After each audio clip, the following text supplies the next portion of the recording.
Alhamdulillah, wassalatu wassalamu ala rasulillah wa ala alihi wa sahbihi wa man walah wa ba'd.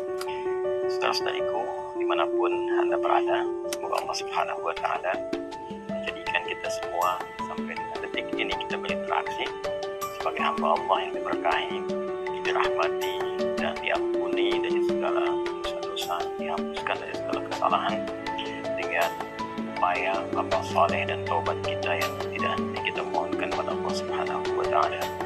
Dan semoga kita digolongkan pada bagian umat Muhammad SAW yang diberi kemampuan untuk mencintai beliau segenap kemampuan kita, bisa mengikuti petunjuk-petunjuk yang beliau telah tunjukkan kepada kita, dan juga untuk mampu mencintai Rasulullah SAW semampu yang bisa kita lakukan sampai kita kembali kepada Allah dan dipertemukan dengan beliau.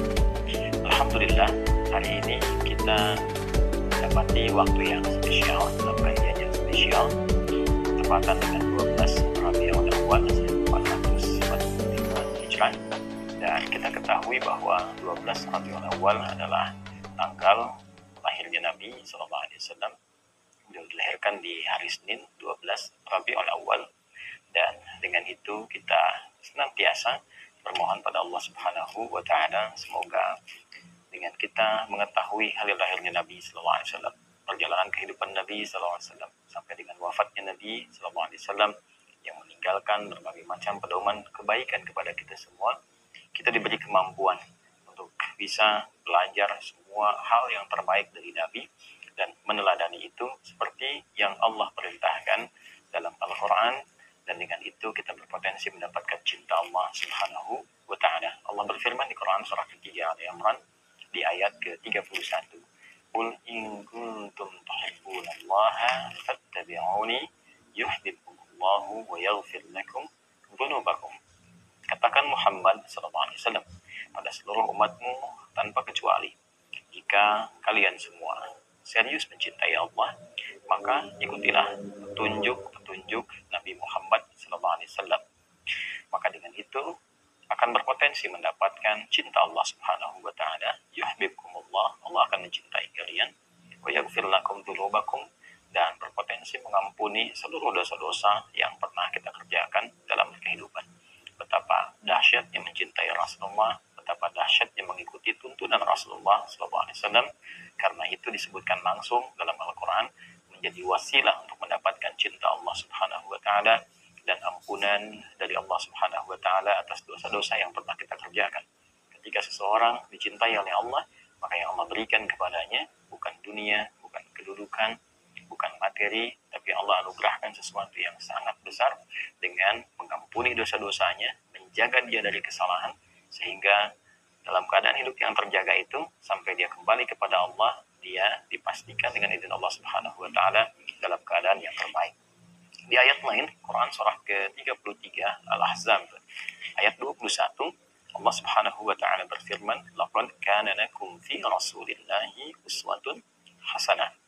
Dan aku pastikan, kata Allah, jangan pernah kalian meragukannya, bahwa telah ditetapkan pada seluruh kepribadian, pada seluruh aspek kehidupan yang melekat pada Rasulullah Sallallahu Alaihi Wasallam, seluruhnya adalah kehidupan yang penuh dengan teladan. Uswah adalah keteladanan yang bila kita mampu ikuti akan memberikan nilai-nilai kebaikan kepada kita yang juga diteladani oleh orang-orang sekitaran kita. Jadi menariknya, mengikuti Rasulullah, mencintai Rasulullah, melahirkan nilai kebaikan kepada kita yang bukan hanya merubah kita menjadi pribadi yang baik, tapi kebaikan itu berpotensi akan diteladani oleh orang lain di sekitaran kita.